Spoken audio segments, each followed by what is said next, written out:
What is up, everybody? We're back, BobbyFi, with my man Sheets, who is exhausted, and I had to make it a little bit worse even because we had a few technical difficulties starting to record this. We were starting to get position by position because a lot of ways you can build on Fanduel today, and certainly a lot of different options. And the point guard position is loaded. We were right there talking about basically all the guys we like, and I think these are your two favorites that you have in this current lineup, right, Sheets? Yeah, well, what I was kind of getting at was that even though FanDuel kind of drives you to play to analyze position by position, it's funny how sometimes you end up because you have this desire to correlate and play, guys in the same game or against each other, whatever, to come up with some kind of weird stacks that you wouldn't have thought of otherwise. Like, so in DraftKings, for example, I was trying to highlight that Portland game, as much as possible, or that Minnesota game as much as possible.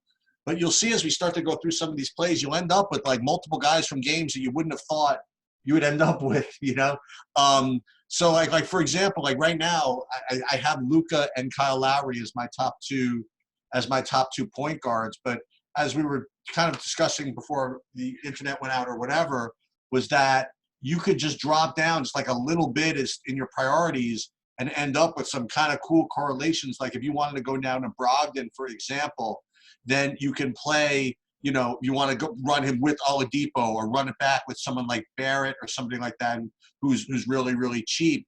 And, Sabonis, as we'll get to later, but Sabonis rates to be such a strong play that you might want to, err on the side of taking guys to making a little bit of a game stack, So yeah, my two favorite plays are Luka and Lowry, but considering I don't really like anybody else from Orlando or for Dallas for that matter, and Booker rates to be not really my favorite shooting guard.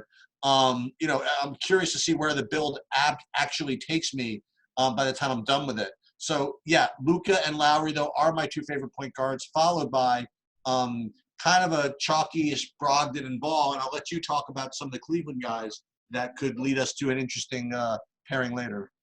Yeah, I think that the Cleveland guys make for a good run back with Beal, particularly Garland and Sexton, both at 4,500 and 6K are guys who I'm very high on today. I also don't mind a weird pay down to go to take a shot on Wanamaker. I feel like that game could go a lot of different ways in Minnesota today, that it's a ceiling type of environment, not a guy I usually want to be playing. But I do think that's an interesting route. I also really like might be strong. I like Anthony Simons over here where he's going to be on a lower owned. I think that you can play him and even leave out McCollum potentially, do something different. You're going to get a really chalky Carmelo tonight. So I just like Simons over here because I think that he could easily outdo a guy who's going to have, 3-4 times the ownership in Ish Smith. And I just like the play a lot better. So that's sort of where I'm leaning. Most of my guys are the Cleveland guys, the Simons, and then basically a shot down with Wanamaker. I also agree that Kyle Lowry makes a lot of sense, just not where I'm ended up today. Lonzo too. Yeah. So again, the extra benefit of Lonzo is that you get a little bit of CJ McCollum run back if you decide to play it that way. But again, then you have two chalky guys. You know what I mean? Like so, it's not like you're doing yourself that many favors by taking Lonzo alongside with McCollum. You're just taking more chalk with other chalk. So right. We'll see. Shooting guard, as we just kind of alluded to, like McCollum's going to be, the most popular player, and for a really, really good reason. It's going to be the best projected player, and probably by a lot. But when it comes to shooting guard, it's kind of interesting. When I first did this build, and I said, okay, well, I'm just going to plug in Oladipo, and he's a freaking lock, and it's ridiculous.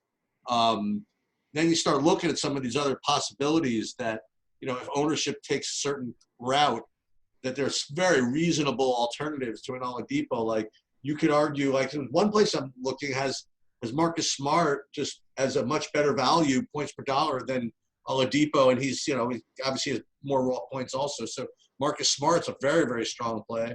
And as I kind of posited to you earlier, is maybe Malik Beasley even is just as good of a play as Oladipo, or hell, if you have it in you, you can play both Smart and Beasley in the same lineup, running it back against one another, fade McCollum, and then you can do whatever the hell else you want. So there's certainly some options here. I remember you kind of like, I don't know whether you were sarcastic or not, but you were throwing in an R.J. Barrett in the shooting guard as well. I mean, so you take a Fanduel build, you start position by position, you end up with like 8 guys from the Pacers Knicks game by the time you're done with it. I mean, the thing is that these prices is that's the bad thing when you can fit in Luka and get the other points you need, because I don't think it is such a bad thing. I think you have a lot of guys who rate to be extremely strong plays at shooting guard that's going to leave some guys lower owned. And that's partly why I think the RJ Barrett play is like much better and sneakier than people realize. His usage without Peyton this year has been really solid. He took 16 shots in his last game before the break. Obviously, he had a monster game in the rookie sophomore game, played really well. I think that RJ Barrett at 4,300, if you want to do something weird and play Barrett and Oladipo here or something like that, I think it's a really, really cool way to go. I really like Bradley Beal. I don't know how much of him I'm in there with over here because I love these other pay downs. I mean, Beasley, you mentioned them, Beasley, Smart, McCollum, all cheaper and really solid plays. But I do think that Beal's going to be lower owned. So, like, for example, I have 3 888s I'm playing today, and I'll have Beal in at least one of those, potentially 2. And that lineup will have either Garland or Sexton as a run back, potentially with Kevin Love as well, who's another going to be unknown power forward. We'll get to that later. But yeah, certainly the best options for me they're everywhere on FanDuel, but point guard and shooting guard definitely feel very strong. And we didn't even get to guys like Shai Gilgeous-Alexander, Donovan Mitchell, who's a very strong play, DeMar DeRozan. I'm not playing those guys, but I certainly get it. I just am mostly staying with Beal and these Oladipos, these Barretts. I have to stick by my promise. Until Oladipo's 5K on any site, he's in my lineups. That's what's going to happen. But I will have one where I don't have him in it, and I'll make like a Beal McCollum or something like that. Yeah. So shooting guard, small forward, you're not really fooling anybody. Like, it looks like the 3 chalkiest guys are going to be the 3 highest rated guys, and that's going to be Carmelo and Jaylen Brown and what's his name, and LeBron, I suppose. So those are going to be the 3 best plays. But what I did is I went with Joe Ingles. He's not, let's face it, he's not going to be quite as good of a play as Carmelo Anthony at the same price. But if you get him at like a fraction of the ownership, I think it's a very reasonable pivot. With no Conley, I think that it's Ingles is going to pick up some usage, get some point guard run perhaps, and I think that he's perfectly fine. And then you could, if you didn't want to play Jaylen Brown, you could certainly play. You could pay up more, and that's going to be hard to do, to pay $7,000 for Hayward when you get $5,700 for Jaylen Brown. That's rough business. So I don't think you're going to get away with going too far off the board here at this position. Yeah, I personally don't find that I'm needing to, because I feel like I've already differentiated by playing guys like Sexton and Barrett. Yeah. So I'm happy to eat a little bit of the Carmelo chalk. I'm very happy to eat the Jaylen Brown chalk. He's the guy I feel the most comfortable with. I'll have the most of him over here. I agree with that. I'd rather not play Carmelo if I don't have to. I mean, it'd be nice to fight, and you have arguments to fade him. I like your Joe Ingles argument. I like the Wancho thing. The problem is I find myself where I want to play those guys trying to pair them with Carmelo, because I don't think that they outscore him that often here. With Wancho, it's a little bit more flexible. I would probably say that he has more unseen upside because we don't really know what he is in this situation. But Ingles is the safer play, and he oddly is the one who's going to be lower owned. So it's kind of interesting to decide between all of them. This is also a site where I would consider playing Gallinari, and I don't like usually playing Bojan, but I would consider him here as another pivot. But mostly it's the main guys for me. I don't need to get too crazy off the board. It's going to be the high-owned Carmelo, Jaylen Brown, Wancho, but then I'm going to go with you on the Ingles call. I totally agree with that, and I would like to get to more Siakam. I'm just not doing it, to be honest with you. And I'm going to skip LeBron today. Thank you very much. If you were going to play Beal, if you wanted to play Beal with Sexton or something like that, I don't know if you have to do this, but you can play Kevin Porter Jr. also at small forward here. It's part of that game. Now you're asking. I think you're asking for it. I think so. But That might be a little bit greedy. But you know what? These unknown situations, like what if they go out there and run Porter out there for like 38 minutes? Like we don't even know. Like this is a new coaching situation. They might play a lot faster. Well, they're going to play that faster because they're playing Washington. We just haven't seen this new version. So I'm all for taking shots on guys we don't know about yet in this situation. And we'll get to one in power forward because there's one that early in the day I have a very strong take, and I don't think anyone's going to do what I'm going to do, or hardly anyone. But I was thinking about locking someone in up there that's a very speculative play in a similar spot. okay. So I'll just go through my boarding. 1, 2, 3, 4.5 guys at power forward because I had nothing but boredom up here. So I got I presume the 2 chalkiest guys on the board were going to be Zion and Sabonis. Maybe I'm wrong about that, but seems to be the most obvious plays to me. So those are going to be my 2 favorites. And then if you want, you could pay up for Anthony Davis. I'm certainly not going to kill you for that. And then the only other 2 guys I even was looking at was Serge and Tatum. So what do you got for me? I think Naz Reid is a really good tournament play. Oh, look at that. And I think he's going to be the lower owned of the bunch. I think he's going to act. People will get on to him because if you watch this guy, he's really active. And against that front line of the Celtics, I feel like he could have a really, really big game here. James Johnson obviously is kind of interesting also, but I'm not as crazy about, like, I like the value on the Reid and the speculation and the lower ownership and stuff like that. So that's my low owned guy that I'm leading with. I do think Tice is reasonable at 5K, but I'm probably not going to get there. I think Sabonis goes way under owned today, and I think Zion. Oh, way. Really? Yeah. I think that it goes to Ibaka. I think people are going to play Anthony Davis. This is the way people play. They look at the match. I do like Davis, by the way, but I do look at the matchup. They look at the matchups and they just think, oh, this guy's going to have this and that. And they'll play Tatum, who I like actually, but 8,700. I'd rather just play 7,500 for Zion and 7,700 for Sabonis. Sabonis being the preferred one. And by the way, the other one who no one's going to play, even though the matchup's tough, they're going to need that size out there. And, you know, with Elf Payton gone, the usage is going to have to be eaten up more. And, like, you're going to get an unknown Julius Randle who you can play alongside Sabonis at low ownership. Like, I have that in one of my big 888 builds.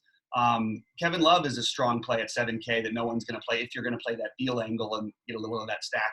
You could play Love with Sexton or Garland. I would prefer it with Garland because of the price.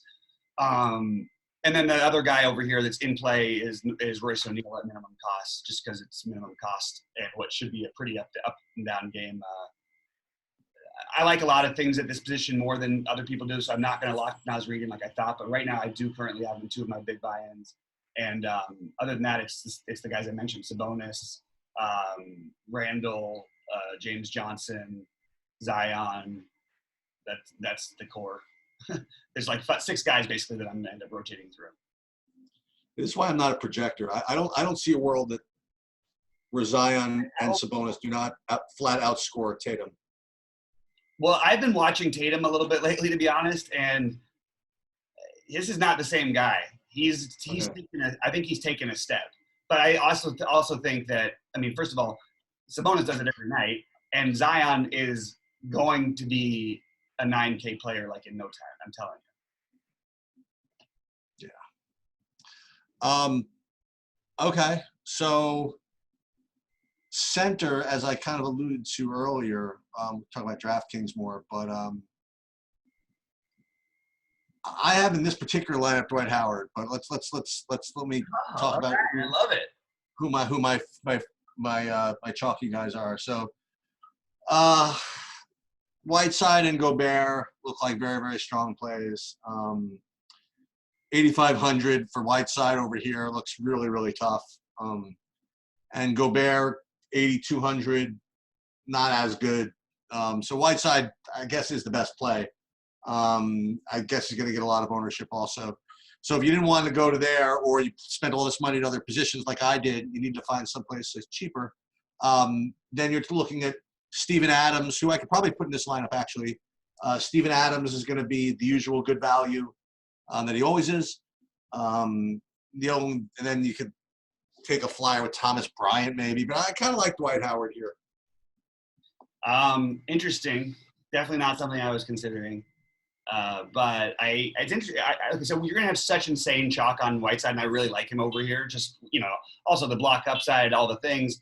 I just will remind people he did get blown off the court last time these teams played. Now it's not going to happen the same. So he's better this time than he was last time. And he was playing well fantasy-wise. He was just getting eaten up by Zion. He's the top play. Gobert is – it's not really anyone close. But the truth is when no one's going to play Jokic here in what's going to be a competitive matchup that actually is going to be a matchup for Adams, why wouldn't we play Jokic at 10-1 and just win the position? Don't we think – let's just say raw points. Okay, let's play this game. So raw points, don't we think Jokic outscores Whiteside and Gobert? Just raw points. Yeah. Just think about it logically for a second. Because we did talk about so many value options that if you just win the position outright, and the only other guy you're really worried about is Vooch. Maybe if Ayton had a crazy game or if they gave Drummond more minutes. But Jokic is – he's 50 waiting to happen. He might put up 60. I guess you could say that Whiteside, you could argue that maybe he scores as many as Jokic here. But I don't think it's I don't think it's right, actually. I'll tell you who I think scores as many as Jokic is Drummond. No, maybe Drummond, but I'm not sure what's happening with those minutes. I don't know what they're going to do. You'd think with just acquiring him, they would play him more minutes. So maybe Drummond is the one. But either one of those guys that's your pivot. Okay, so that one of those two, I prefer Jokic at the moment. But then again, if you've got that Cleveland game exposure, maybe you want to get to some more. And I wouldn't play Drummond with Love, but I would play Drummond in maybe Drummond and Sexton, or maybe Drummond and Garland, run it back with Beal on the other side. You could even play Beal and Ish if you want to, but I would just go Beal myself. Yeah, I guess Whiteside is tough to fade here. What is Rui over here? I never looked at that. 5'3". Rui or Rudy? Rui? I was just saying if that game, maybe you could add into this deck, but I don't think it's going to make enough sense. What's the ownership on Whiteside? He's got to be their big chalk, right? Oh yeah, he might be half owned, literally half. Okay. I think he might be the chalkiest player. I don't know, man. Somebody smarter than I am once told me that you really don't want to play Hassan Whiteside as chalk. I don't remember who that was. I'm with you. That's what I just gave you, the pivots off of him. I like him over here, but I'm still looking for the pivots off of him. I do currently have him in two of my three big ones. I've got Jokic in the other one. I think I'm going to switch one of the other ones up and put – actually, you know what? I've only got him in one – no, I've got him in two of them. I'm going to get maybe a Drummond in there because I've got a Beal Garland lineup that's just begging for Drummond to be on the other side of it. Yeah, so this is not as straightforward as I thought. This is going to be as they say in my business, it's going to require a little bit of nuance. It's an interesting one. There's a lot of good play. You're going to need to get, I almost won it last night with the near 400. You're going to need probably more than that tonight. 400? Well, to win the tournament. Yeah, I think that's not even. I don't think it's even going to get you there. You don't think it's going to get to 400 tonight? No. I don't think 400 does it. I mean, I think you're going to need You're going to have to be in the 400s, but I don't know. I mean, it's possible. I mean, like I said, there's not huge knockout lock value. You know what I mean? Oh, by the way, did you lock in or not lock in? But did you play a lot of Bruce Brown? Yeah, on Fanduel I did. Okay. I played 15% of them on DraftKings, which was a lot higher than the field was, but not that. Yeah, it was funny. I don't want to talk too much about this, and we'll let people go in a minute. But remember, because I wasn't around for the slate, I did look at last night's slate. One thing that I had noticed about DraftKings was that there was a lot of guys right around between 4,800 and 5,200 who I was really, really interested in, and I was wondering how. And Bruce Brown happened to be one of them. And I'm like, it's going to be one of those things where everybody's going to be playing him on FanDuel. I'm wondering if maybe it's the worst idea in the world to pay for him at low ownership over there. But I was just wondering what you ended up doing with him. Yeah, I played him. On FanDuel, he was obviously in the lineup that almost won me the tournament, but unfortunately, so was Derrick Rose. That was. It just sucked that it happened, and he was the mega chalk too. So literally anybody else, I had Rose or Rozier, and I could have just easily just played Rozier, and Rozier would have won me the tournament. But that's what happens sometimes. All right, man, good to have you back. We're gonna crush it today, guys. thanks so much for tuning in. Give us the like, the thumbs up. We really appreciate it. And yeah, we'll see you at the top of the leaderboards. Sounds good.